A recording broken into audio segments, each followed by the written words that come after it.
தமிழ்நாடு அரசு 2026ஆம் ஆண்டில் தமிழ்நாடு வேளாண் காடுகள் வளர்ப்புக் கொள்கை 2026 எனும் முக்கியமான கொள்கையை வெளியிட்டுள்ளது. இந்த கொள்கையின் முக்கிய நோக்கம் விவசாய நிலங்களில் மரங்களை வளர்ப்பதை ஊக்குவித்து சுற்றுச்சூழலை பாதுகாப்பதுடன் விவசாயிகளின் வருமானத்தை அதிகரிப்பதாகும்.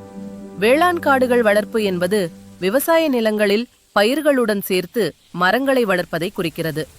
இது நிலத்தின் வளத்தை அதிகரிக்கவும் மண் அரிப்பை குறைக்கவும் நீர் வளங்களை பாதுகாக்கவும் உதவுகிறது.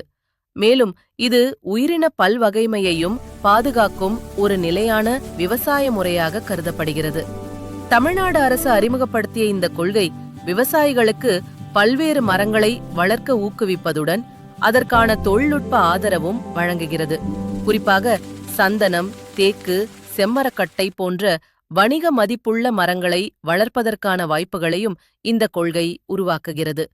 மேலும் இந்த கொள்கையின் மூலம் மரங்களை வளர்ப்பதற்கான அனுமதி மற்றும் போக்குவரத்து தொடர்பான நடைமுறைகளை எளிமைப்படுத்துவது நோக்கமாக உள்ளது. இதனால் விவசாயிகள் மரங்களை வளர்க்கும் ஆர்வம் அதிகரிக்கும் என எதிர்பார்க்கப்படுகிறது.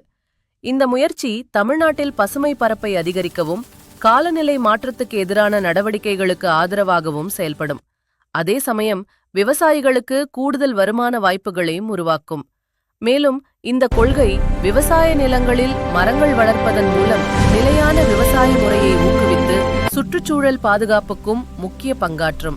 மொத்தத்தில் தமிழ்நாடு வேளாண் காடுகள் வளர்ப்புக் கொள்கை 2026 விவசாய வளர்ச்சி, சுற்றுச்சூழல் பாதுகாப்பு மற்றும் நிலையான பொருளாதார முன்னேற்றம் ஆகியவற்றை ஒருங்கிணைக்கும் ஒரு முக்கியமான கொள்கையாக கருதப்படுகிறது.